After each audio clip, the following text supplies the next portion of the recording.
Hello hello everyone. M I live now?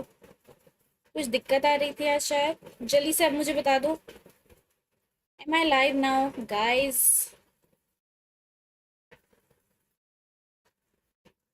जल्दी से मुझे लाइव चैट में बताओ if I am live. Yes, I guess I am live, audible हूँ। Good afternoon, good afternoon. Hello, audible हूँ मैं? Audible हूँ ना? स्क्रीन दिख रही है, मैं दिख रही हूँ, सुंदर सुंदर सी।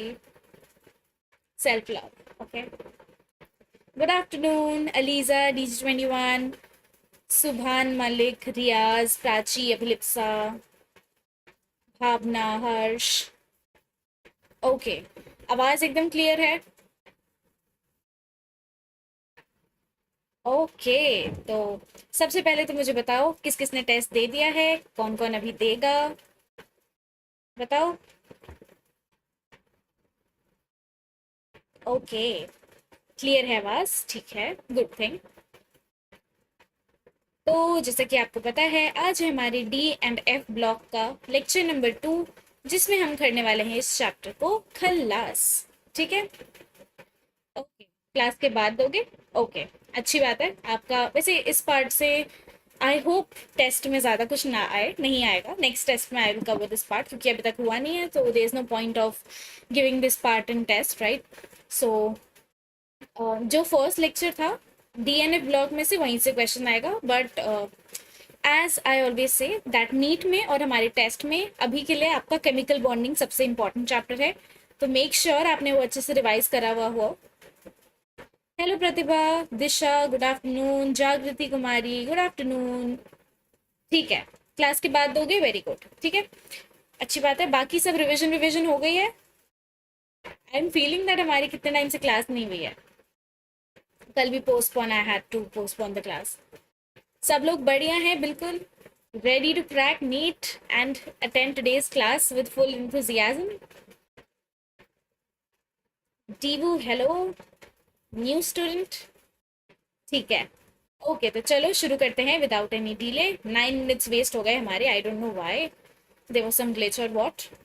तो डीएनएफ ब्लॉक आज हम करने वाले हैं के फॉर खुशी, के फॉर खत्म। ओके, सो आपको पता ही है, हमारा अगस्त का मंथ हो चुका है खत्म। आज है 31 अगस्त, and 1 month out of these 3 months, 1 month हमारा कवर हो चुका है। एंड इस 1 मंथ में हम आज ही 3 चैप्टर्स आपके खत्म करने वाले हैं। मतलब आज वाले लेक्चर को मिला के हमारे 3 चैप्टर खत्म हो चुके हैं। पीरियोडिक, देन हमारा केमिकल बॉन्डिंग, एंड हमारा डी एंड एफ ब्लॉक। इसके बाद बचेंगे हमारे बस एक तो कोऑर्डिनेशन कंपाउंड बचेगा और एक पी ब्लॉक एलिमेंट्स बचेगा, राइट? इनऑर्गेनिक में बेसिकली। तो पहली बात तो अपने आप को शाबाशी दो, because there are some people who are very very consistent and I am seeing regularly in my classes, in other classes as well. तो I am proud of you guys, and remember consistency is the key. आप सोचते हो कि दी हमें रोज रोज आके एक ही बात बताती हैं, बट बच्चों, जितना आप सोचते हो कि आप, मतलब जैसे if you feel sometimes that आपका एफर्ट कम लग रहा है, या यू फील लाइक हम उतना नहीं पढ़ रहे हैं, या लोग हमसे ज़्यादा पढ़ रहे हैं इतनी बड़ी बड़ी कोचिंग में जाके, so I just want you to tell that एक मंथ में आपका अगर सिर्फ इनऑर्गेनिक में 3 चैप्टर हुए हैं, let me consider physics, chemistry, biology, सब में आपके अगर 3 3 चैप्टर भी हुए हैं, तब भी आपके एक मंथ में 9 चैप्टर हुए हैं। आई एम गेसिंग 15 चैप्टर तो आपके हो ही गए हैं, राइट? तो with question practice, with all of your tests, DPPs, lectures, everything. So you deserve a shabashi from me, ठीक है? And believe me, you are doing more than enough, ठीक है? बच्चे, बहुत लोग ऐसे बच्चे आप देखोगे जो दिसंबर में जाके सीरियस होंगे। We are serious from now. Yes, 20 के आसपास चैप्टर खत्म हो चुके हैं इन 1 मंथ। एक मंथ में 20 चैप्टर हम लोगों ने शिवा बैच में कंप्लीट कर लिए हैं।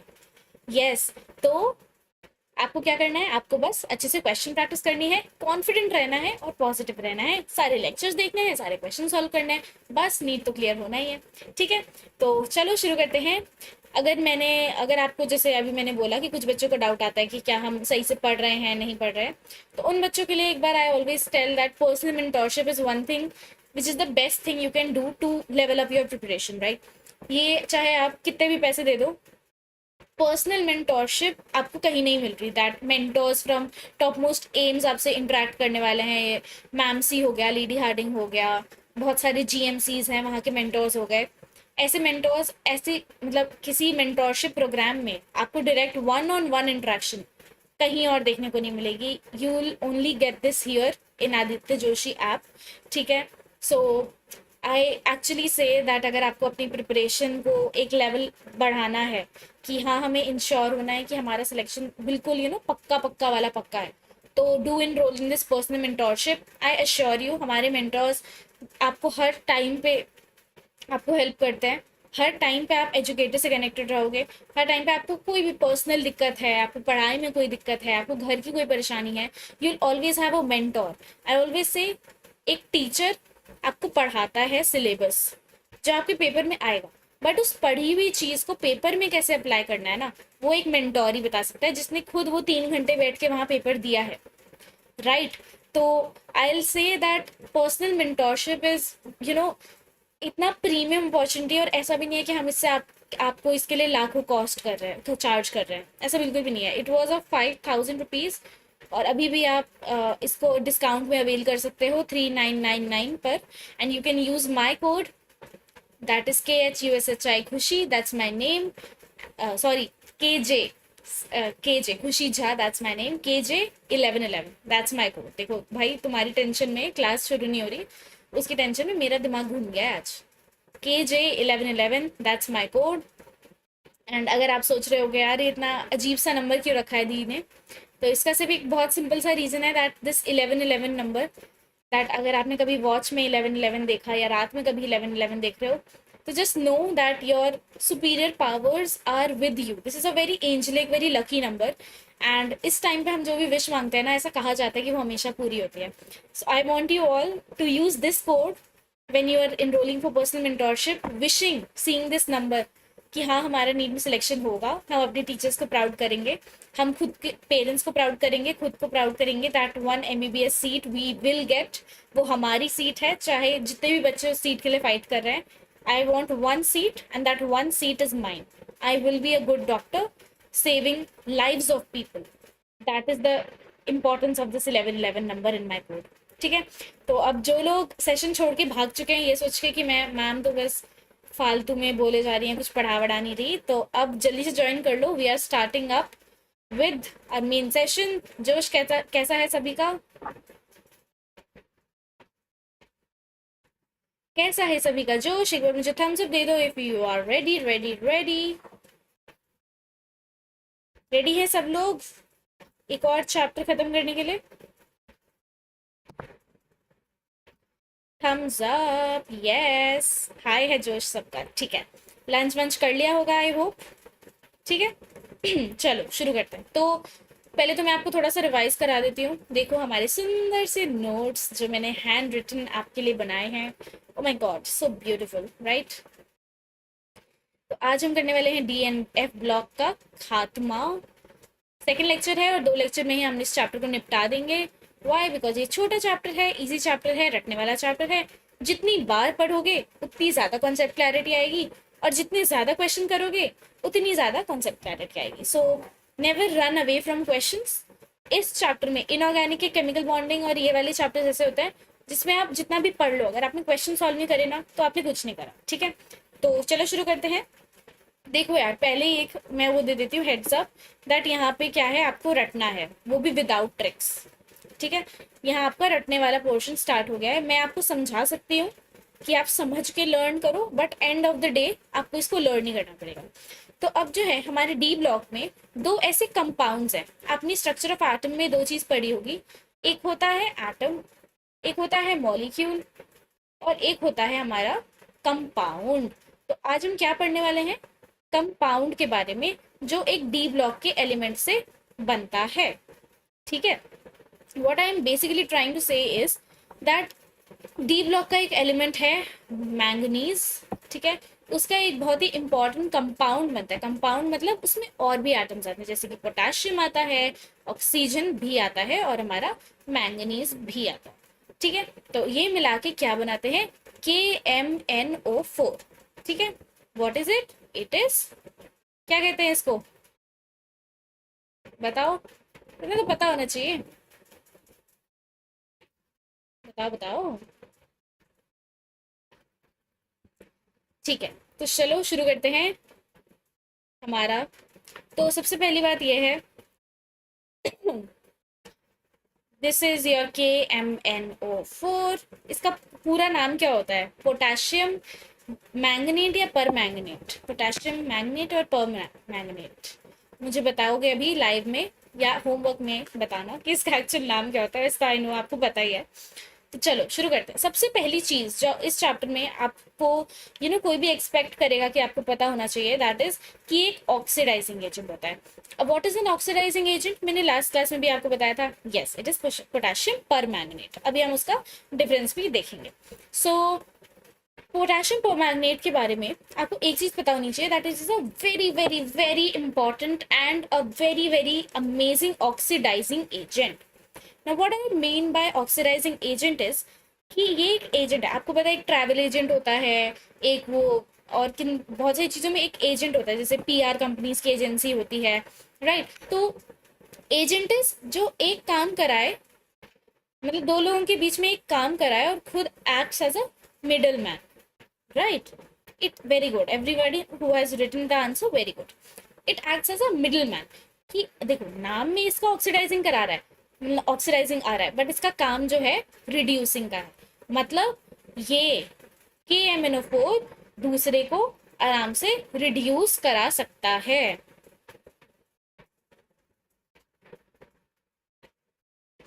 ओके आई एम सॉरी, दूसरे को ऑक्सीडाइज करा सकता है, खुद रिड्यूस होता है। ठीक है, इसके नाम में ऑक्सीडाइजिंग आ रहा है, बट ये खुद रिड्यूस हो रहा होता है। ठीक है, तो जहां भी ऑक्सीडाइजिंग एजेंट आ जाए, मतलब उसका ऑपोजिट सोच लेना, ये दूसरों को ऑक्सीडाइज कराएगा, राइट? बिकॉज इसकी ऑक्सीडेशन स्टेट आप बाद में अभी पढ़ोगे, दैट इज में +7 ऑक्सीडेशन स्टेट होती है, that is very very very high. That is why ये जो है दूसरों को बहुत आराम से रिड्यूस कराता है, ऑक्सीडाइज कराता है, और खुद जो है वो रिड्यूस होता है। That's why it is known as an oxidizing agent. Now इसकी प्रिपरेशन के बारे में हमारा एक पूरा पेज गिवन है NCERT में। आपको लगेगा यार मैम दी ये पढ़ने का क्या फायदा, हम क्या करें, कैसे बनता है यार, लेकिन 4 मार्क्स के लिए तो तुम पढ़ ही सकते हो ना। 4 मार्क्स के लिए इतना नहीं करोगे तुम, 4 मार्क्स के लिए करोगे ना, पढ़ोगे ना, तो वही पढ़ना तो पड़ेगा। तो देखो ये जो है prepare, it is prepared from pyrolusite ore, that is nothing else but a fancy name for MnO2। एक ओर होता है ना, जैसे आयरन ओर होता है या कॉपर ओर होता है, वैसे ही हमारा पाइरोल्यूसाइट ओर होता है MnO2। तो जब हम इस MnO2 को फ्यूज करते हैं KOH या K2CO3, देखो रिएक्शन देखो यहाँ पे, MnO2 विच इज योर पाइरोल्यूसाइट ओर। ठीक है, इसमें अगर आपने KOH पोटेशियम हाइड्रोक्साइड या K2CO3 in the presence of oxygen अगर रिएक्शन कराया, तो आपका क्या बन जाता है? K2MnO4। ठीक है, K2MnO4 को क्या बोलते हैं? K2MnO4 is your manganate. Why? Because इसमें यहाँ पे -2 का चार्ज होता है, MnO4 पे कितना चार्ज होता है? -2, राइट? क्रॉस मल्टीप्लाई करके देखो, MnO4 है ना, यहाँ पे 2- का चार्ज आएगा और यहाँ पे +2 का चार्ज होता है। क्रॉस मल्टीप्लाई करोगे तो यू विल गेट K2MnO4। ठीक है, तो इस पे -2 का चार्ज होता है।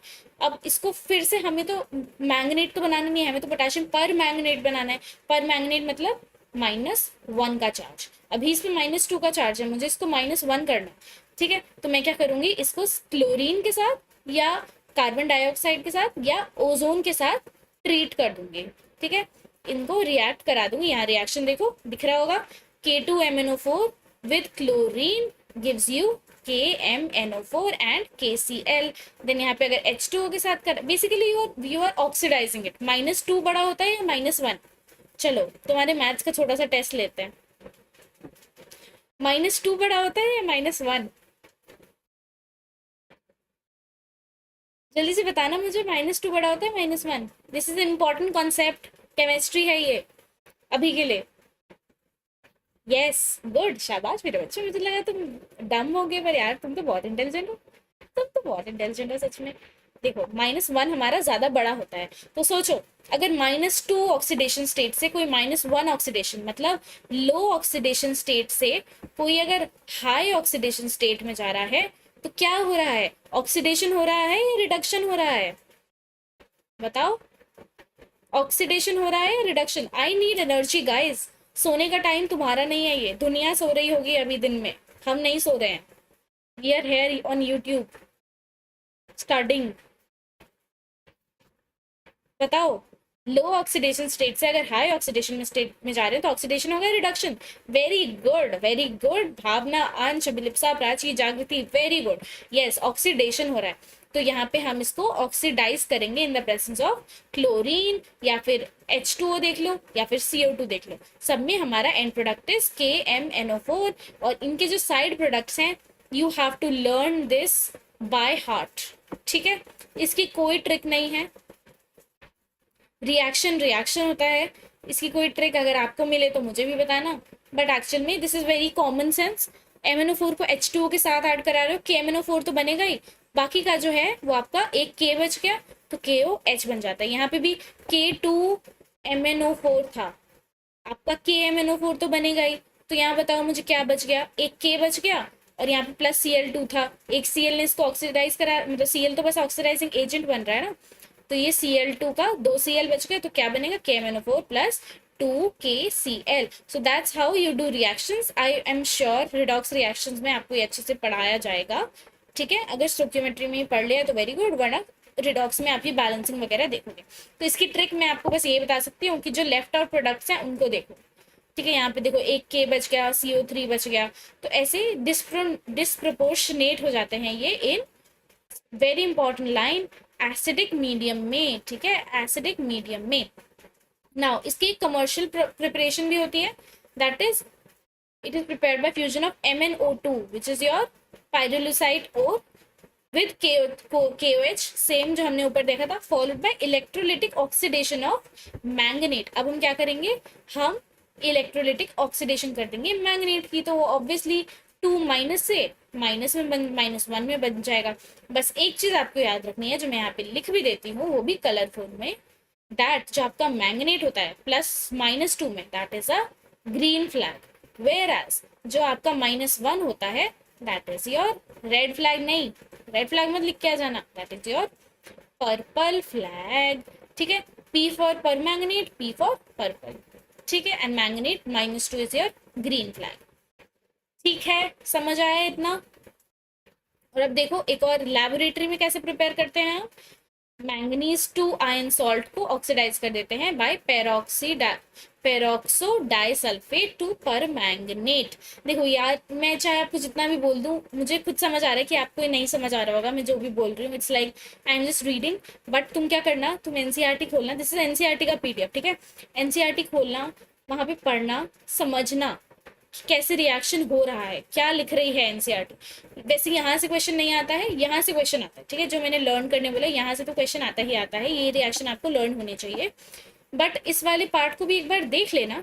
नहीं समझ आता है तो basically because this is a part of your redox reaction, ठीक है? मैं कुछ नहीं कर सकती, राइट? अगर हम उस पर अभी टाइम वेस्ट करेंगे तो हमारा सिलेबस नहीं हो पाएगा। So I want you to go home, read, एक बार एनसीईआरटी उठाओ, एनसीईआरटी में ये पढ़ना, ठीक है? लर्न करने की कोशिश करना। See I will send you on Telegram कि मेरे रूम में अभी तक चिपका हुआ है DNF ब्लॉक का, सोच सकते हो? अभी तक DNF ब्लॉक का चिपका हुआ है कि मुझे याद ही नहीं होता था, तो मैंने सारे रिएक्शन लिख के चिपका दिए, रोज मैं पढ़ती थी, हो गए याद। और जितने नंबर ऑफ क्वेश्चन याद करोगे, क्वेश्चन करते करते अपने आप याद आ जाएगा, ठीक है? तो आपको इसको लर्न करना है, there is no other alternative, okay? अब इसकी फिजिकल प्रॉपर्टी के बारे में देख लो, it is purple coloured, permanganate, P for permanganate, P for purple. It is a crystalline compound and it is moderately soluble in water. कोई important चीज नहीं है, बट हम पढ़ लेंगे। इंपॉर्टेंट चीज ये है that is a powerful oxidizing agent, ठीक है? और वो भी कौन कौन से मीडियम में, जैसे ये भी आपने रिडॉक्स में पढ़ा होगा, दैट कुछ ऑक्सीडाइजिंग एजेंट सिर्फ एसिडिक मीडियम में काम करते हैं, कुछ एल्कलाइन में या कुछ बेसिक में, ये तीनों मीडियम में काम करते हैं, that is why it is the most powerful, ठीक है? It is the most powerful, okay? ठीक है? ठीक है, समझ आई इतनी बात? ओके, तो अब देखो KMnO4 को जब आप हीट करोगे, ये एक रिएक्शन है which is again very very very important. ठीक है, कभी ये डायरेक्टली यही क्वेश्चन आ जाता है that KMnO4 on heating, I will show you अभी that KMnO4 on heating gives what. Question है ये, PYQ है। ठीक है, तो KMnO4 on heating gives K2MnO4। वापस से हमारा क्या बन गया, हमारा वापस से मैंगनेट बन गया plus MnO2 plus O2। obviously this is not a balanced equation but this is taken up from your NCERT। so आपको याद रखना है हमारे एंड प्रोडक्ट्स जो कि हैं K2MnO4, MnO2 और एक O2। ठीक है, अब देखो अगर तुम्हें याद करने में दिक्कत हो रही है, एक और ट्रिक बता देती हूँ इसको। देखो यहाँ पे 2 लिखोगे, 2 KMnO4 लेंगे हम, उसको हीट करेंगे। हीट में तुम्हें ऐसे लिखा हुआ आएगा, this triangle means you are heating the compound, right. अब तुम देखो 2 KMnO4 थे यहाँ पे, तुम्हें एक चीज याद होनी चाहिए दैट एक K2MnO4 तो बनेगा ही बनेगा। ठीक है, अब तुम देखो क्या क्या बैलेंस हो गया, 2 K यहाँ पे, 2 K यहाँ पे, यहाँ पे मैंगनीज भी 2 थे पर यहाँ पे सिर्फ 1 है, यहाँ पे O 4 थे, यहाँ 8 थे, यहाँ पे सिर्फ 4 हैं। तो अब तुम क्या करोगे, तुम एक पायरोलोसाइट और जो तुमने बिल्कुल स्टार्टिंग में बनाया था ना, दैट इज MnO2। एक O2 यहाँ, देखो देखो यहाँ पहले कितने थे, मैं लिख ही देती हूँ यार, कंफ्यूज ना हो तुम। देखो जस्ट ऐड अ पेज, ये देखो आओ इधर देखो, कंफ्यूज नहीं होना है बिल्कुल। 2 KMnO4 लेंगे। हाँ अभिलिप्सा, प्राची सॉरी, प्राची वो इक्वेशन बैलेंस भी दे सकते हैं आपको, अनबैलेंस भी दे सकते हैं, आपको एंड प्रोडक्ट्स याद होने चाहिए। ठीक है, 2 KMnO4 लोगे आप, उसको हीट करोगे तो आपको इतना याद होना चाहिए दैट हमारा K2MnO4 तो बनेगा ही बनेगा, ये आपको याद होना चाहिए। अब इसके आगे के प्रोडक्ट्स में अगर आपको डाउट हो रहा है ना, तो आप एक बार एक चीज करके देख लो, यहाँ पे लिखो इस साइड में K कितने हैं, Mn कितने हैं और O कितने हैं, फिर यहाँ पे भी लिखो इस साइड में कितने हैं। तो यहाँ पे मुझे दिख रहा है K भी 2 हैं, यहाँ पे Mn भी 2 हैं, यहाँ पे O कितने हैं, 4 इंटू 2 8 है। अब यहाँ पे काउंट करो, यहाँ पे K तो 2 हो गए हमारे, K 2 हो गए, पोटेशियम 2 हो गए, मैंगनीज देखो यहाँ पे 2 है, यहाँ पे सिर्फ 1 है। अब यहाँ पे O देखो, यहाँ पे 8 है, यहाँ पे सिर्फ 4 है। तो अब तुम MnO4 एक और MnO4 बना के मत आ जाना, तुम्हें क्या करना है, कहानी में ट्विस्ट देना है दैट तुमने एक और MnO2 बना दिया, तो तुम्हारे अब कितने हो गए, अब तुम्हारा Mn तो इधर भी 2 है, इधर भी 2 है ना। अब यहाँ पे भी Mn 2 हो गए, 1 और ये 2, यहाँ पे ये 2, तो यहाँ पे 2 Mn हो गए, पर O देखो, O अभी यहाँ पे 6 है, तो तुम्हारे कितने O बच गए, तुम्हारे 2 O बच गए, that is your O2। That's how you balance the equation. ठीक है, अगर किसी को भी दिक्कत आ रही थी तो that's how you balance the equation. ठीक है, बस ये प्रोडक्ट याद रखना कि तुम सीधा K2MnO4 बना के ना आ जाओ, प्लस MnO4 बना के मत आ जाओ। ये बच्चे यही गलती करते हैं, लोग यहाँ पे लिख देते हैं K2MnO4 plus MnO4, that is not right, MnO2 plus O। ठीक है, चलो बैक टू आवर, हाँ क्लियर है, ठीक है, गुड गुड। चलो अब देखो, तुम्हें अब फिर से ये 3 चीजें बहुत अच्छे से याद होनी चाहिए। आई कैन नॉट फोकस कितना इंपॉर्टेंट है, ये बहुत अच्छे से याद होना चाहिए दैट जब तुम इसे एसिडिक मीडियम में डालते हो तो तुम्हारा क्या बनता है, MnO4, इसका आयन देखो यहाँ पे अभी ये MnO4 माइनस के फॉर्म में। ठीक है, तो MnO4 माइनस से क्या बन जाता है, ये जब एसिडिक मीडियम में डालोगे ये Mn+2 बन जाएगा। अब मैंने यहाँ पे एक चीज लिखी हुई है, एन फैक्टर। किस किस को पता है एन फैक्टर क्या होता है, n factor is basically the difference, n factor is difference in oxidation state is equals to your n factor. ठीक है, तो अब देखो यहाँ पे, अभी यहाँ पे ऑक्सीडेशन स्टेट कितनी थी MnO4 में, -1, ये क्या बन गया Mn+2। ऑक्सीडेशन स्टेट कितना हो गया, चेंज कितना आया बताओ। अब तुम्हें एक चीज मैंने स्टार्टिंग में बता दी थी कि इसमें जो Mn पे ऑक्सीडेशन स्टेट है ना, दैट इज +7। ये तुम रिडॉक्स में पढ़ोगे कि कैसे आता है। Basically you have to just add all the, जैसे यहाँ पे है ना, ये ओ का -8 हो जाता है और यहाँ पे एक +1 हो जाता है, तो -7 इज इक्वल्स टू 0। mn करके बता दूँ या तुम्हें आती है ऑक्सीडेशन स्टेट निकालनी, बताओ। एनीबडी वॉन्ट्स कि मैं निकालूं ऑक्सीडेशन स्टेट mn की, या आता है सबको ऑक्सीडेशन स्टेट निकालना?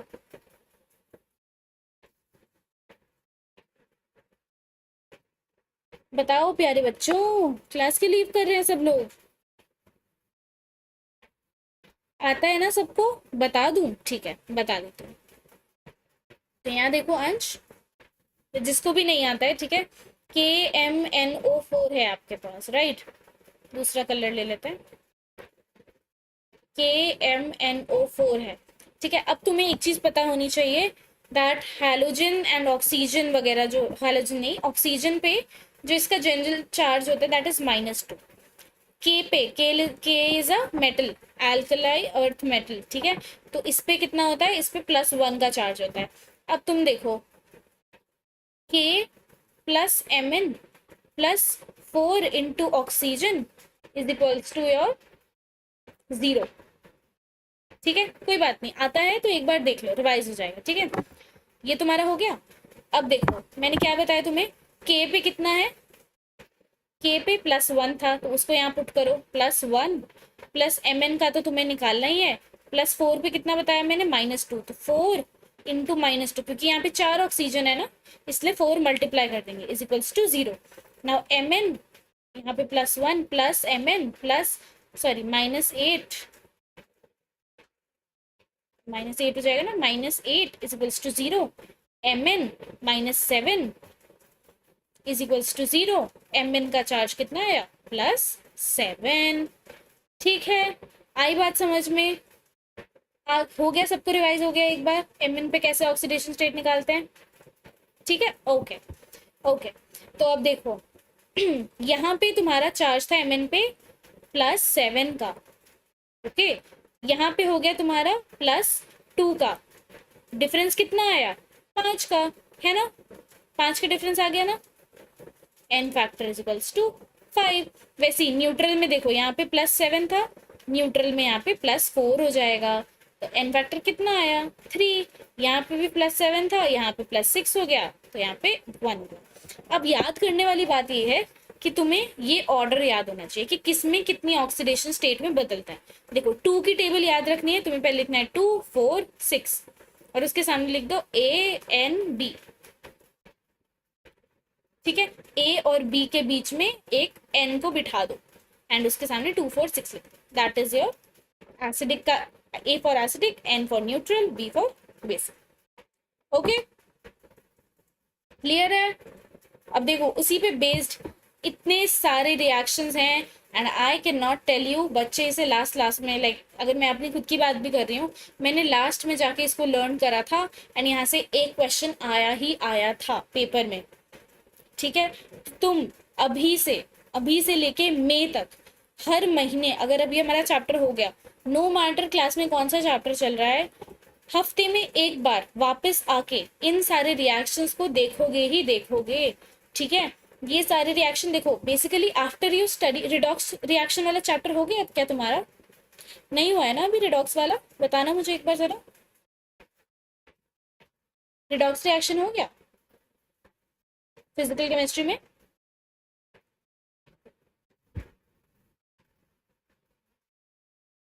नहीं हुआ, ठीक है।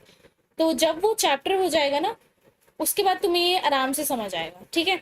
उसके बाद this will be halwa for, like literally halwa, very tasty halwa for you. इसमें तुम्हें आयंस बैलेंस करने होते हैं, वो तुम्हें तुम्हारी एजुकेटर पढ़ा देगी, ठीक है। बिल्कुल आसानी से तुम्हें वो रिडॉक्स अच्छे से पढ़ लेना है, लेकिन ये समझने के लिए, ये तभी समझ आएगा, वरना रटते रह जाओगे। बस बैलेंस करना है आपको और कुछ नहीं है, ठीक है। बस ये याद रखो दैट यहाँ पे अगर I- है तो एसिडिक मीडियम में इसको ऑक्सीडाइज करके I2 बना देता है, क्योंकि देखो अभी अभी यहाँ पे -1 का चार्ज था, अब यहाँ पे 0 का चार्ज है, तो -1 से बड़ा 0 है ना, तो ऑक्सीडेशन स्टेट क्या हो रही है? बढ़ रही है, तो ऑक्सीडाइज हो रहा है, ठीक है। ये सारी रिएक्शन तुम्हें फिर से जब रिडॉक्स वाला चैप्टर हो जाएगा, घर बैठ के इन सारे इक्वेशन को बैलेंस करोगे, रटोगे, there is no other way to do that, No tricks for this. You have to read each and every equation and learn. ये देखो, ये जो 16H प्लस आ रहा है ना, this is because of balancing. ये तुम रिडॉक्स में पढ़ोगे, इसको अभी छोड़ दो, ठीक है? I don't want to pressurise you, बिल्कुल मेरी बात याद रखना। अगर ये अभी नहीं समझ आ रहा है, इसको छोड़ दो। After you do redox reaction, इस पे वापस आना और तब इसको पढ़, ठीक है? बाकी तब तक के लिए टेस्ट में मैं टेस्ट वगैरह में इसके कम से कम क्वेश्चन दूंगी। बस तुम्हें याद रखना है कि ऑक्सीडाइज होगा। यहाँ अगर आई माइनस था तो तुमने MnO4 minus is basically KMnO4, right? तुमने ये डाला तो ये क्या हो गया? ऑक्सीडाइज हो गया। और तुम्हें पता ही था एसिडिक में क्या हो रहा था, +2 वाला बन जा रहा था। तो यहाँ पे देखो Mn+2 बन गया है सब में। तो तुम्हें क्वेश्चन में दिया होगा कि अगर तुम आई माइनस को एसिडिक में डालोगे तो तुम्हारा क्या बन जाएगा, तो वो ऑब्वियसली ऑक्सीडाइज होगा। तो यहाँ पे अगर आई माइनस है तो यहाँ पे I2 0 हो जाएगा। यहाँ पे अगर Fe2 प्लस है तो यहाँ पे Fe3 प्लस हो जाएगा। यहाँ C2O2 माइनस है तो यहाँ पर CO2 0 हो जाएगा। यहाँ पे S2 माइनस है, यहाँ पे सिर्फ S0 हो जाएगा। SO3 2 minus, SO4 2 minus, NO2 minus, NO3 minus, ठीक है? और तुम्हारा जो ये Mn4 माइनस है, ये हर बार Mn2 plus, Mn2 plus, Mn2 plus, Mn2 plus में बदले, ठीक है? इसको देख लेना एक बार। I can not help you in this, you have to learn, ठीक है? अब देखो, न्यूट्रल या अल्कलाइन की बात करूं तो उसमें कितने का चेंज आता है, बताओ? तो यहाँ देखो, अगर यहाँ पे I माइनस है ना, तो यहाँ पे IO3 माइनस में होगा। तो this is what you have to learn. यहाँ पे अगर आपका S2O3 माइनस है तो यहाँ पे SO4 माइनस हो जाएगा। यहाँ पे Mn2 प्लस है तो यहाँ पे MnO2 बना लेगा, ओके? यस, यहाँ पे +7 से +4 में चेंज हो रहा है, या +6 में भी चेंज हो सकता है, ठीक है? ठीक है एवरीवन, तो ये एक बार देख लेना, आप एक बार याद कर लेना इसको, ओके? इतना क्लियर है? कोई भी डाउट है तो मुझसे फटाफट पूछो। कोई भी डाउट है कि दी लर्न कैसे करें, वैसे मैंने बता दिया है, बट क्या करना है, कैसे करना है, कुछ भी डाउट है तो मुझे बताओ, वरना आगे बढ़ेंगे हमारे सेकंड कंपाउंड पे। आज ज़्यादा कुछ पढ़ना नहीं है हमें, थोड़ा सा ये है, उसके बाद F ब्लॉक है। बताओ, शुरू करें फिर पोटेशियम डाइक्रोमेट।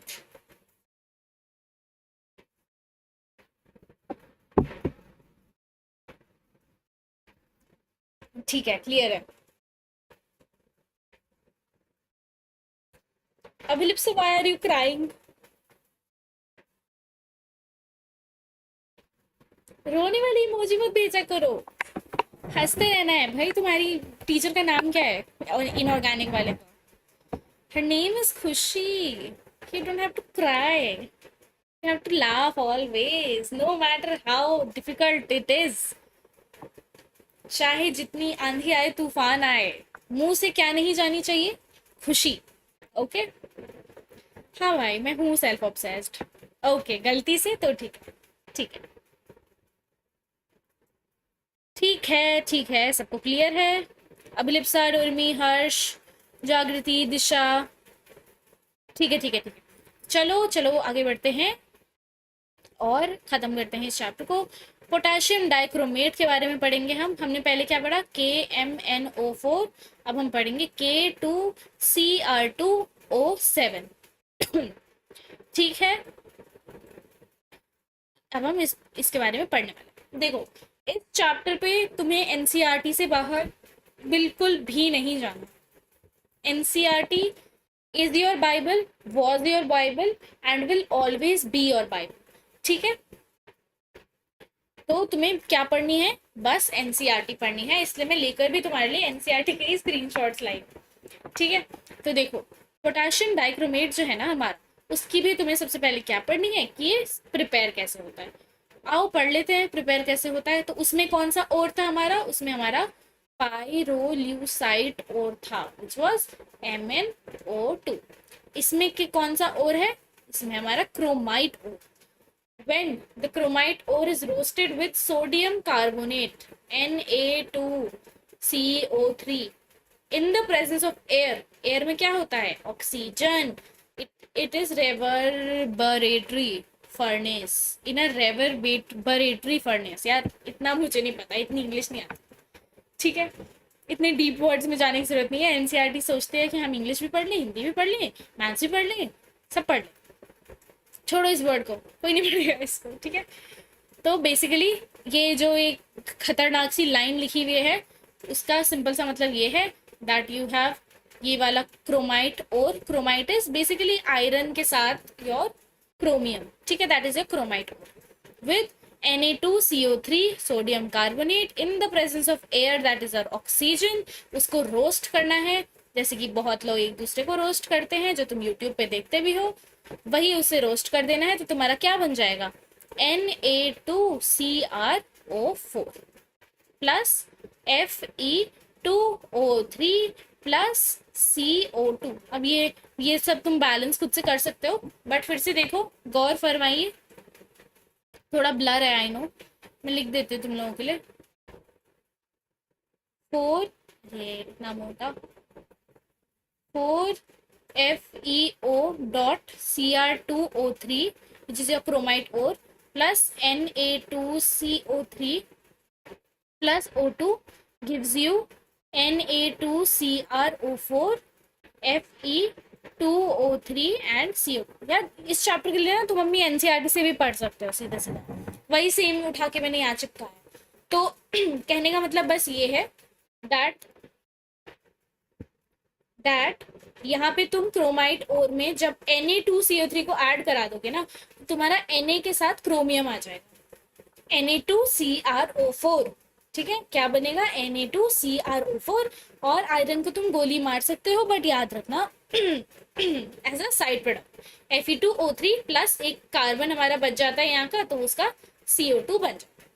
अब नेक्स्ट स्टेप देखो, the roasted mass is extracted with warm water with Na2CrO when Na2CrO4 goes into the solution leaving behind insoluble Fe2O3। ये जो Fe2O3 बना है that is insoluble, तो वो क्या हो जाता है, जुदा, अलग हो जाता है उससे। और फिर हम इसको रिएक्ट करा देते हैं H2SO4 और सल्फ्यूरिक एसिड, और हमारा उससे क्या, वो क्या करता है, ये इसको ऑक्सीडाइज कर देता है। मतलब ऑक्सीडाइज का दूसरा मतलब क्या होता है, एडिशन ऑफ ऑक्सीजन। तो अभी यहाँ अगर ये Na2CrO4 था ना, तो अब ये यहाँ पे क्या बन जाएगा, Na2Cr2O7, ठीक है। तो इस सेकंड स्टेप में वो Cr2O7 बनता है, ठीक है। तो और साथ में हमारा क्या बन जाता है, एक Na2SO4 भी बनता है और एक H2O भी बनता है।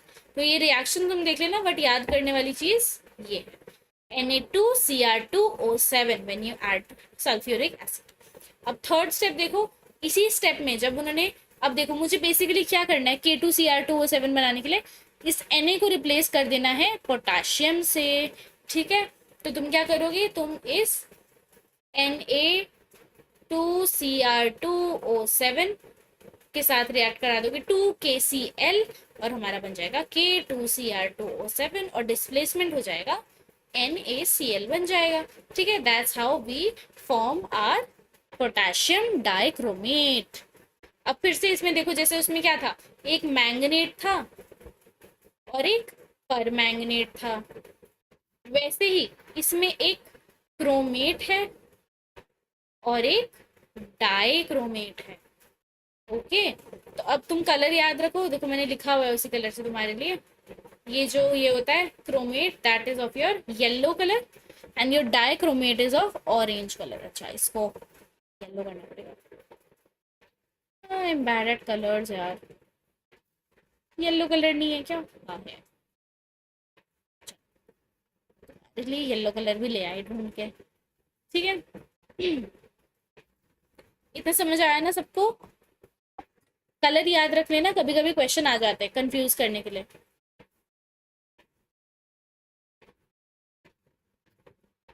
येलो ऑरेंज, उसमें क्या था, ग्रीन और purple, P for परमैग्नेट, P for purple. चलो, अब उसमें भी हमने इफेक्ट ऑफ हीटिंग पढ़ा था, इसमें भी हम इफेक्ट ऑफ हीटिंग पढ़ेंगे।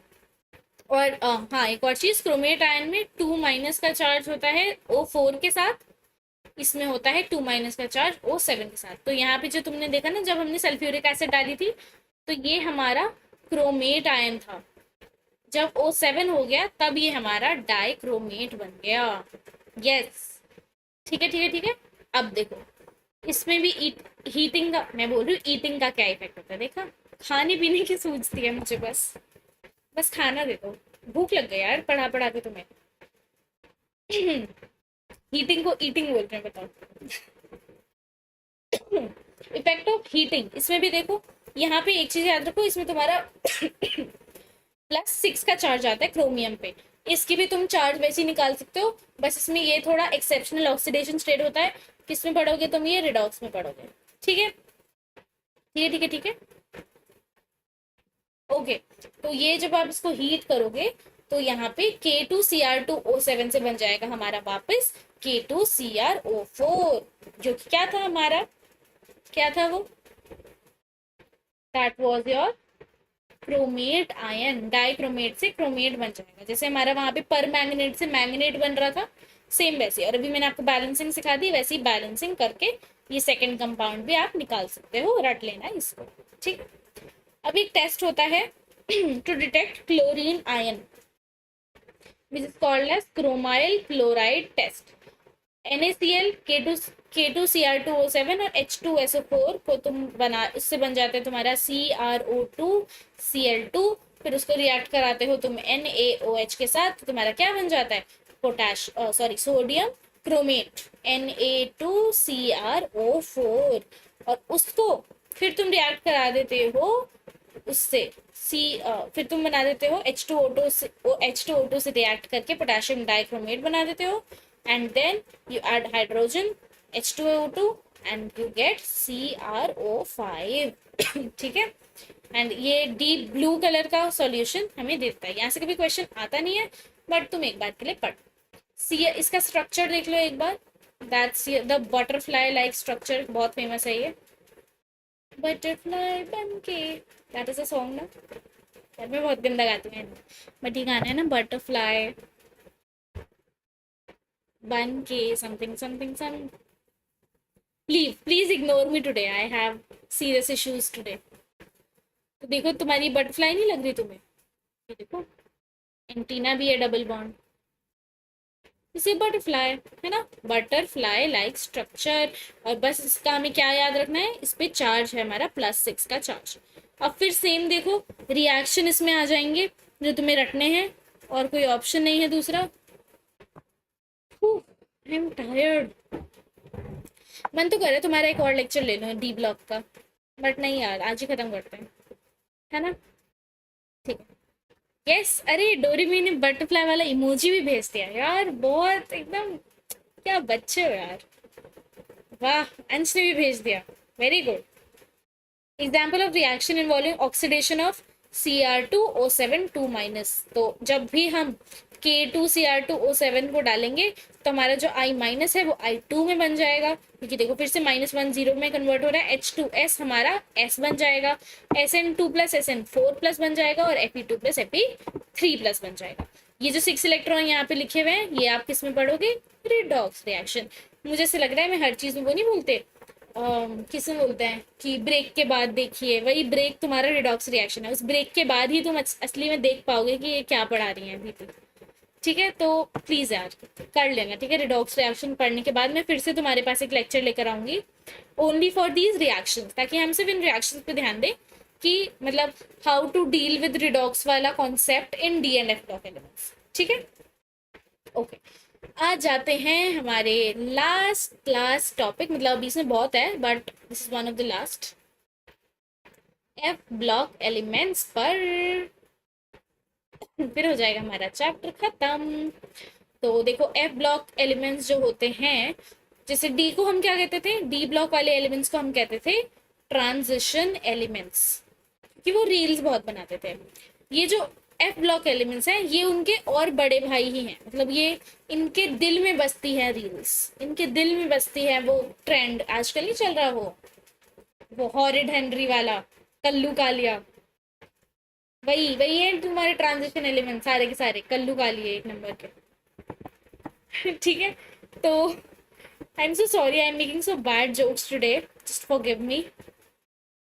बट यार ऐसे ही मजा आता है, इतना बोरिंग चैप्टर तुम्हें मैं इंटरेस्टिंग से कैसे पढ़ाऊँ? I have no other option है।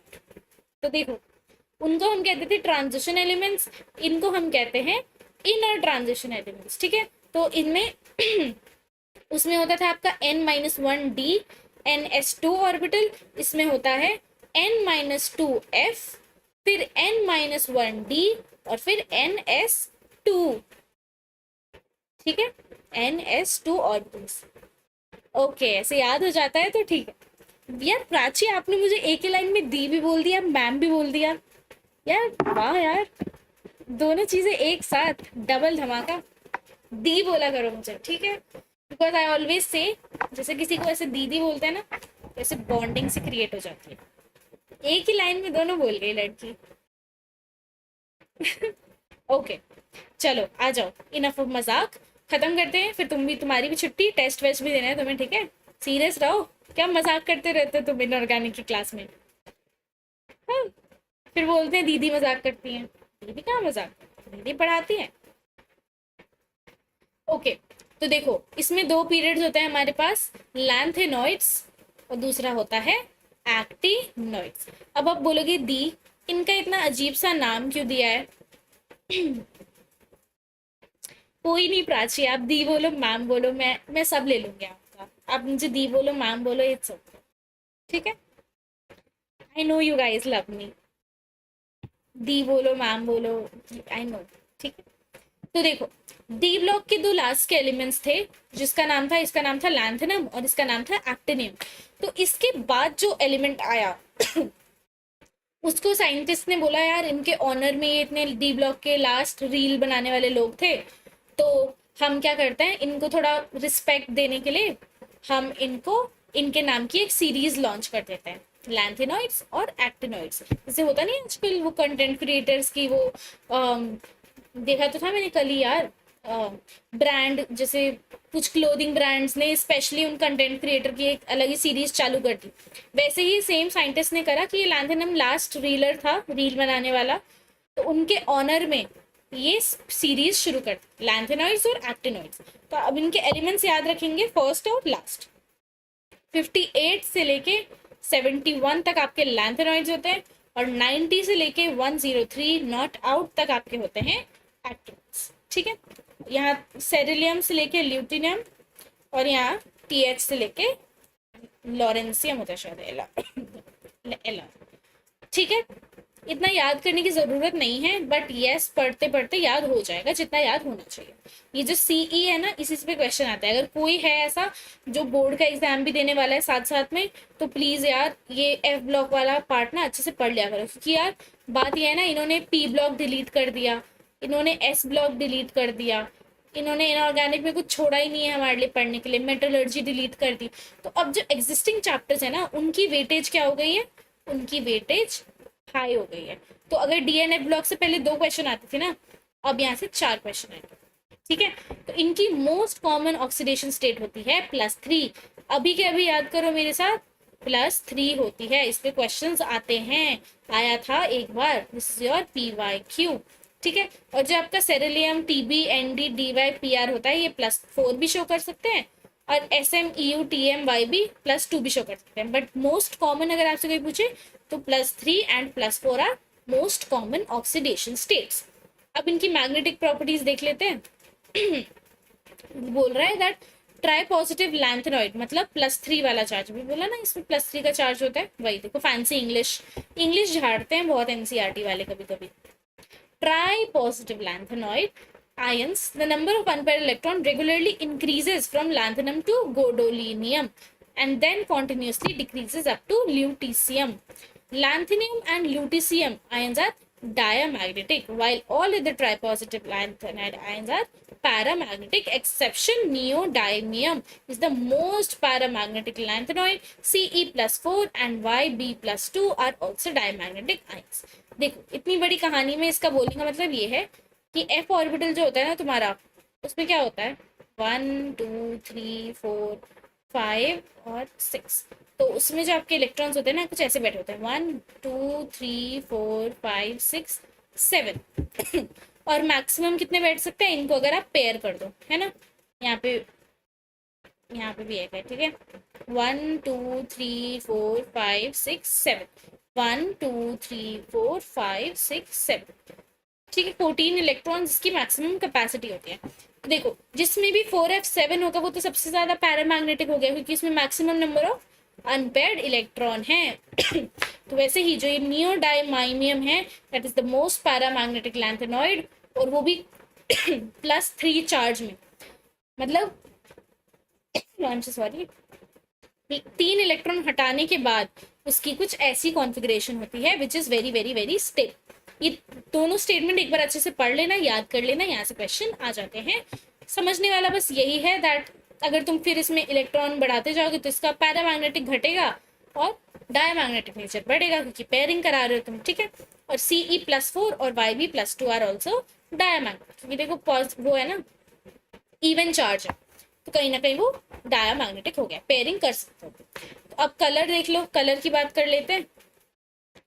जो हमारा जिनके पास भी अनपेयर्ड इलेक्ट्रॉन होते हैं इन 4f orbital, they go under f and f transition. D में हमने पढ़ा था ना डी ट्रांजिशन, वैसे ही इसमें होता है ff ट्रांजिशन। और जो फुली फिल्ड होते हैं, जैसे अगर 4f14 है या 5f14 है, तो दे आर कलरलेस, बिकॉज वो एक्साइट नहीं हो पाएंगे और उनका कलर चेंज नहीं हो पाएगा, ठीक है। अब देखो इंपॉर्टेंट चीज, लैंथेनॉइड कॉन्ट्रैक्शन और ऐसे ही हमारा एक्टिनॉइड कॉन्ट्रैक्शन भी होता है। जैसे जैसे तुम एटॉमिक नंबर बढ़ाते हो ना, साइज जो है वो डिक्रीज हो जाता है, from La3+ to Leo3+। Why is that? मैंने तुम्हें एक चीज याद है, पीरियोडिक में पढ़ाया था, स्क्रीनिंग इफेक्ट। किस किस को याद है स्क्रीनिंग इफेक्ट? किस किस को याद है, जल्दी से बताओ मुझे। खत्म होने वाला है तुम्हारा चैप्टर, जल्दी से बताओ। बताओ स्क्रीनिंग इफेक्ट याद है सबको? यस जागृति कुमारी, वेरी गुड।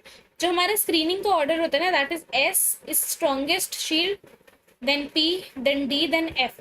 तो इसका कहने का मतलब है जो आपका पी ऑर्बिटल होता है ना, बहुत ही पुअर शील्डिंग इफेक्ट दिखाता है।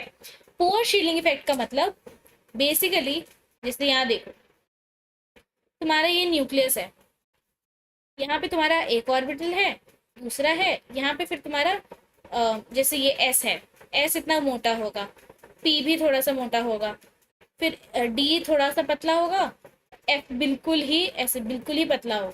तो ये जो तुम्हारा ये वाली एस वाली लेयर है ना, ये यहाँ के इलेक्ट्रॉन को बचा लेती है न्यूक्लियस से अट्रैक्ट होने से। वाई? बिकॉज न्यूक्लियस को फ्री घूमना है, वो उधर ऑक्सीडाइज हो या एक इलेक्ट्रॉन ले ले, ताकि वो न्यूक्लियस से अट्रैक्टेड ना हो। वेयर अगर यहाँ पे तुम देखो, इसके बाद अगर यहाँ पे कोई एक और लेयर है इलेक्ट्रॉन, यहाँ पे अगर कोई इलेक्ट्रॉन है इस लेयर में, तो ये एफ ऑर्बिटल को देखो, ये न्यूक्लियस इतनी पुअर शील्ड है कि ये इसको बचा ही नहीं पाएगा न्यूक्लियस से। तो न्यूक्लियस इसको दोनों को साथ में बिल्कुल अट्रैक्ट करके अपने पास बिठा लेता है। और वैसे अट्रैक्ट करने की वजह से क्या होता है, आपका इफेक्टिव न्यूक्लियर चार्ज इंक्रीज होता है, जिसकी वजह से साइज जो है डिक्रीज होता है। यही था आपका लैंथेनॉइड कॉन्ट्रैक्शन, ठीक है। समझ आया इतना? बताओ, रिपीट करना है क्या? समझ आया ना सबको? समझ आया? रिपीट करूं? फटाफट बताओ, समझ आया सबको? Thumbs up in the comments. अगर रिपीट करना है तो भी बताओ मुझे। ठीक है, क्लियर है सबको? गुड। तो जो हमारा n-2 f ऑर्बिटल होता है ना, उसकी स्क्रीनिंग इफेक्ट बहुत ही लेस होती है फॉर 6s2। मतलब 5f, मतलब अगर 4f के बाद जो आपका 6s2 आता है ना, उसकी इतनी पुअर स्क्रीन है that this 6s2 is attracted to nucleus very very very strongly, और उसकी वजह से आपका साइज छोटा हो जाता है, एंड आपका इफेक्टिव न्यूक्लियर चार्ज जो कि था आपका Z इफेक्टिव, वो क्या कर जाता है, इंक्रीज। ये बहुत इंपॉर्टेंट डायग्राम दिया हुआ है आपके एनसीईआरटी में। मोस्ट कॉमन क्वेश्चन है इसका, मैच द फॉलोइंग, जो कई बार पेपर में आ रखा है। तो आपको पता होना चाहिए कि अगर आप किसी Ln जो एक लैंथेनॉइड है, उसको अगर आप ऑक्सीजन में बर्न करोगे तो Ln2O3 बन जाएगा। अगर आप उसको एसिड के साथ रिएक्ट करोगे तो वो हाइड्रोजन रिलीज करेगा, अगर आप उसको हैलोजन के साथ करोगे तो LnX3 वेर एक्सिजन हैलोजन बना देगा, H2O के साथ रिएक्ट कराओगे तो ये हाइड्रोक्साइड बना देगा विद H2, कार्बन के साथ कराओगे तो LnC2 भी बन सकता है, Ln3C भी बन सकता है और Ln2C3 भी बन सकता है। नाइट्रोजन के साथ कराओगे तो Ln बनेगा और सल्फर के साथ कराओगे तो Ln2S3 बनेगा। कर लोगे ये याद? दिस इज बेसिक लॉजिक, आपको एक मतलब दूसरे के ऑक्सीडेशन स्टेट के साथ खेलना है बेसिकली, बस। क्लियर हुआ इतना?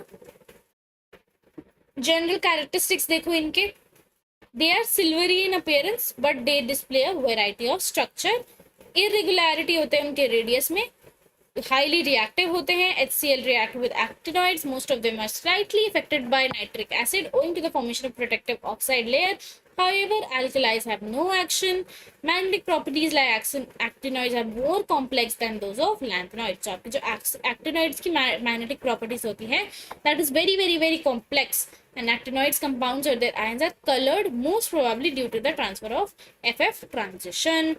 और इनकी ऑक्सीडाइजेशन स्टेट जो होती है, ये एक बहुत इंपॉर्टेंट क्वेश्चन है दैट लोग पूछते हैं इनकी ऑक्सीडाइजेशन स्टेट इतनी कैसे है, +3 +4 +5 ऐसा क्यों होता है? बिकॉज इनके जो 4F है, 6D है, 7 2, इनकी जो एनर्जी होती है ना वो बहुत ही मतलब नेक्स्ट टू इक्वल होती है। नेक्स्ट टू इक्वल का मतलब अगर मैं इलेक्ट्रॉन 5F से लूँ, 6D से लूँ या 7S से लूँ, एक ही एनर्जी देनी पड़ेगी, वरना जनरली क्या होता है कि आपको 5F में लेने के लिए ज़्यादा एनर्जी देनी पड़ती है, 6D में ज़्यादा एनर्जी देनी पड़ती है, 7S में कम देना पड़ता है, बट इसमें है कि सबको आपको इक्वल एनर्जी देनी पड़ती है। तो अब आप मुझे बताओ अगर मुझे 10 रुपये में एक प्लेट मोमोज मिल रही है, सॉरी 10 में तो कहीं नहीं मिलता, चलो 60 रुपये में एक प्लेट मोमोज की मिल रही है, और मुझे 40 रुपये में भी वही सेम प्लेट ऑफ मोमोज मिल रही है, तो ऑब्वियसली मैं 40 रुपये वाली मोमोज की प्लेट लूंगी ना, जहां मेरी एनर्जी अगर ऑलमोस्ट सेम ही है उनका रेट। चलो ये समझो तुम्हें एक प्लेट मोमोज 40 रुपये में मिल रहे हैं और तुम्हें 3 प्लेट मोमोज भी 40 रुपये में ही मिल रहे हैं, तो तुम ऑब्वियसली ये वाला ऑफर लोगे ना। वैसे ही इसमें भी है, अगर मुझे 5F से इलेक्ट्रॉन लेना है, 6D से लेना है, 7S से लेना है, सब में मुझे इक्वल ही एनर्जी लग रही है, तो मैं ऑब्वियसली कहीं से भी लूँ, तो ऑब्वियसली हमारा क्या हो जाएगा, greater range of oxidation states. Last difference देख लेते हैं, भागना नहीं है, भागना मत, ठीक है। तो इसका क्वेश्चन है, इस मोमोज वाले एग्जाम्पल से याद रखना, ठीक है। लैंथेनाइड्स देखो, +3 के साथ साथ they exhibit +2 and +4 oxidation states also. In addition to +3 oxidation state they show +4 +5 +6 +7, इसमें हो रही है वो मोमोज वाली बात, ठीक है। एक्टिनाइड्स में मोमोज वाली बात ज्यादा होती है, मोमोज, ठीक है। ये +5 भी शो कर सकता है, 6B +7 भी, राइट।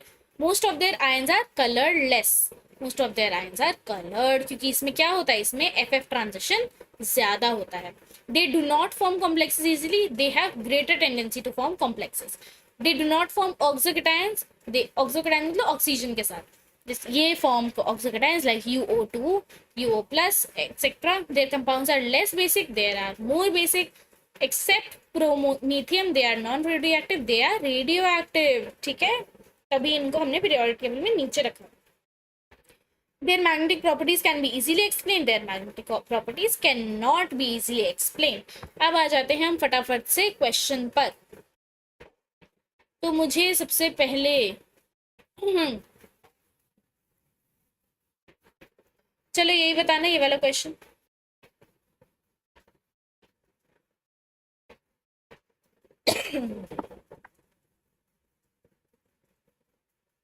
ये वाला क्वेश्चन बताओ, crystals of potassium dichromate heated to give, heat जब करते हैं हम K2Cr2O7 को तो क्या रिलीज होता है?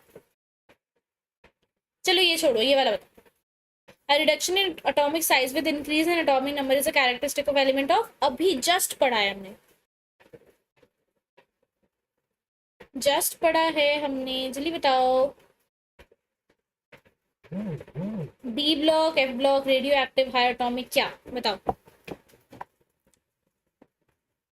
आंसर फेंको गाइस। अभी एक कॉन्ट्रैक्शन पढ़ी थी ना जिसमें स्क्रीनिंग इफेक्ट पड़ा था,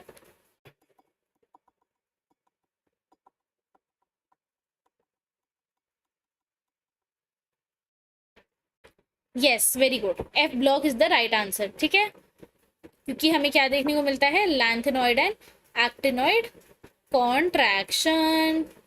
ठीक है, अब चलो मुझे कौन सा बताओगे।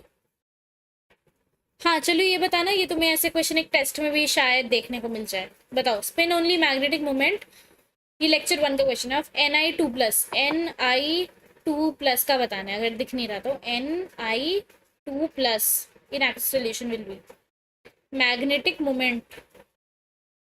You have to tell the magnetic moment. I am giving you 2 minutes to solve this. ये ऐसा बिलिप्सा ऑक्सीजन होगा राइट आंसर। बताओ मुझे फटाफट से।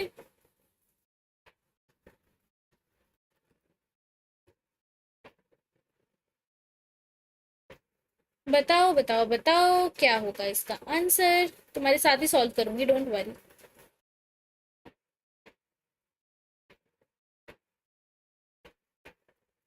बताओ बताओ बताओ, सॉल्व करो यार, सॉल्व नहीं करोगे तो कैसे चलेगा।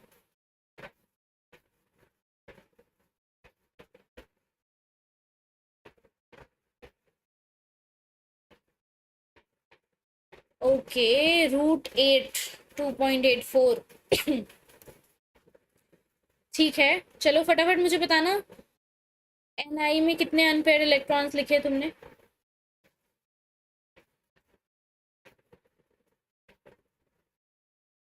कितने अनपेयर इलेक्ट्रॉन्स होते हैं हमारे।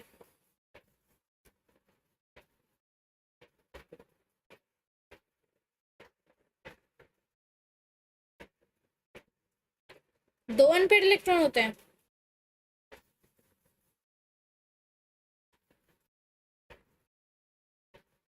ओके, चेक कर लेते हैं। वैसे तुमने सही आंसर दिया है, that is the right answer. 2.84 is the right answer. तो तुम्हें मैं इसका फॉर्मूला बता देती हूँ, दैट √of n × n+2। तो अगर तुम्हारे Ni+2 की स्टेट में देखोगे, ठीक है, इसका जो, जैसे अगर तुम्हारा 3d5 4s2 कॉन्फ़िगरेशन है, तो 4s2 के 2 इलेक्ट्रॉन को हटा के फिर Ni2+ को काउंट करोगे। ठीक है,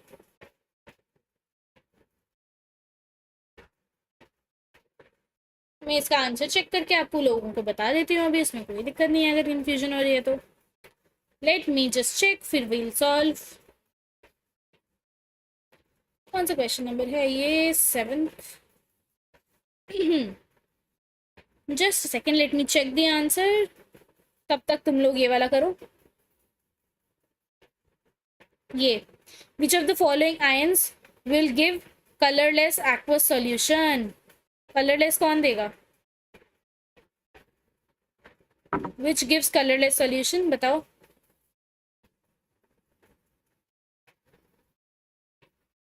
कलरलेस का क्या मतलब था, बताओ फटाफट बताओ यार।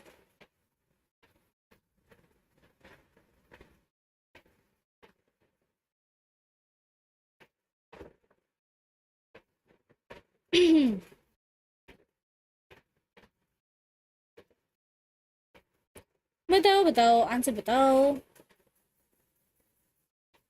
इसका आंसर बताओ, फिर दोनों का आंसर साथ में बताती हूँ।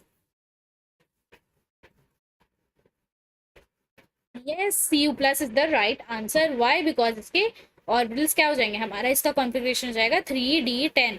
तो हम फुल d ऑर्बिटल हो गए, no unpaired electron to give rise to dd transition. Very good, शाबाश, गुड। इस वाले क्वेश्चन का answer is option number C. आपको ये वाला फॉर्मूला बताना है, बोहर मैग्नेटॉन। ठीक है, √n, n यहाँ पे कितने, नंबर ऑफ अनपेयर्ड इलेक्ट्रॉन्स। तो n-2 में कितने इलेक्ट्रॉन्स हो जाएंगे, 2। तो 2 into 2 plus 2, that is 4. 2 into 4 is 8. √8 is nearest to 2.84। ठीक है, ठीक है एवरीवन, एक क्वेश्चन और कर लो। चलो ये वाला एक क्वेश्चन है ना, ये तुम अच्छे से देख लेना, इस टाइप के क्वेश्चन बहुत अच्छे से आते हैं, डीपीबी में मिलेंगे ऐसे क्वेश्चन, तो कृपया करके सॉल्व जरूर कर लेना।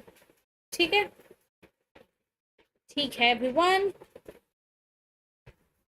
मुझे पता नहीं पीछे क्यों ऐसे,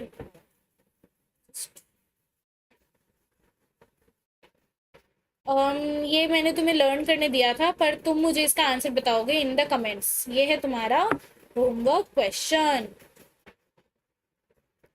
क्या है ये? Homework question.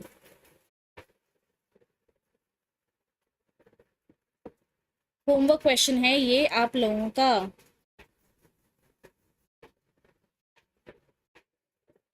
CrO3 is the right answer बच्चे। Cr2O3 होगा, CrO3 होगा।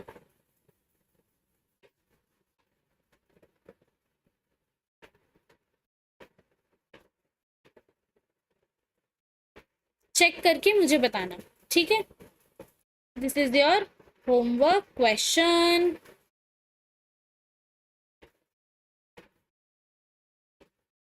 मुझे इसका आंसर दोगे कमेंट्स में, लाइव चैट में नहीं, कमेंट्स में इसका आंसर चाहिए, ठीक है। ये बताओ चलो फटाफट से ये क्वेश्चन। मैं तुम्हें ये सारे क्वेश्चन अभी इसलिए ज़्यादा करा रही हूँ क्योंकि तुम्हारे पास फिर टेस्ट से पहले करने के लिए टाइम कम है ना, तो क्लास में ही कर लो, बेटर रहेगा।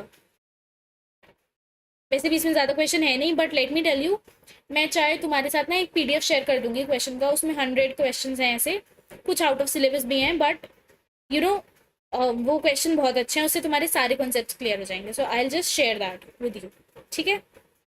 Yes, manganese is the right answer. चलो ये बताओ अब, manganese exhibits maximum oxidation state in, किसमें होता है उसका मैक्सिमम ऑक्सीडेशन स्टेट? जल्दी से मुझे बताओ।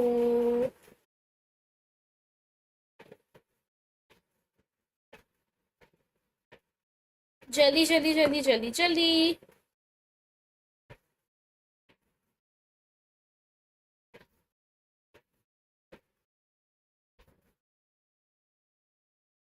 बताओ यार, इतना इजी क्वेश्चन में इतना time. Yes, KMnO4 is the right answer. इसमें बच्चे बहुत बार K2MnO4 करके आ जाते हैं जल्दीबाजी में, तुम्हें वो गलती नहीं करनी है, ठीक है। KMnO4 is your right answer. तो बाकी आज का होमवर्क देख लेते हैं फिर अब फटाफट से, राइट। होमवर्क देख लेते हैं। सबसे पहले तो तुम मुझे क्या करके दोगे? Homework is read NCERT thoroughly. In fact, I will say that at least first lecture में जितना हमने पार्ट कवर करा था उसकी NCERT तो अभी टेस्ट से पहले भी एक बार जरूर जरूर जरूर पढ़ लेना, ठीक है। प्लीज पढ़ लेना एक बार, रीड NCERT बहुत अच्छे से, लर्न ऑल दी रिएक्शंस। मैं नेक्स्ट क्लास में कोऑर्डिनेशन कंपाउंड स्टार्ट कराऊंगी, और वो कोऑर्डिनेशन कंपाउंड्स तुम तभी कर पाओगे अगर तुम्हें डी ब्लॉक के सारे एलिमेंट्स याद हैं, डी ब्लॉक के सारे कॉन्सेप्ट्स क्लियर हुए हैं तो। संडे ही है हमारी क्लास। अच्छा, संडे कल नहीं है, फ्राइडे है शायद, फ्राइडे या वेडनेसडे में से होगी, ठीक है। तो अगर वो chapter that has very high weightage, वो चैप्टर अगर अच्छे से करना है तो तुम्हें DNA ब्लॉक अच्छे से ख़त्म करना पड़ेगा। NCERT अच्छे से 2 से 4 बार पढ़ना नेक्स्ट लेक्चर से पहले, सारे रिएक्शन याद करो, और डी ब्लॉक की जो सीरीज़ है एलिमेंट्स के, डी ब्लॉक के जो एलिमेंट्स हैं 3D ट्रांजिशन सीरीज़ वाला, वो अच्छे से याद करोगे, ठीक है। प्लस एक जो मैंने होमवर्क क्वेश्चन दिया है उसको तुम मुझे कमेंट्स में उसका आंसर बताओगे, ठीक है, जो एम्फोटेरिक वाला था उसका ऑप्शन B होगा या C होगा, मुझे चेक करके बताओगे, ठीक है। एम्फोटेरिक वाला क्वेश्चन, ओके ओके। और एक और होमवर्क है दैट तुम्हें DPP जो मिलेगी वो करनी है। अगर तुम्हें प्रीमियम DPP, तुम्हारे पास ऑप्शन है, पर्सनल मेंटरशिप ले रखी है या प्रीमियम DPP वाला बैच ले रखा है, तो उसमें तुम्हें प्रीमियम DPP मिलेगी विद वीडियो सोल्यूशन, जो एक एक क्वेश्चन मैं खुद सॉल्व कराती हूँ विद सॉल्यूशंस। तो अगर you want that you can purchase that too, ठीक है। और अभी कमेंट्स में क्या लिख के जाएंगे? हैशटैग बताओ, कोई बढ़िया सा हैशटैग बताओ। D for done, D&F done, D block done कर दो, चलो D ब्लॉक डन।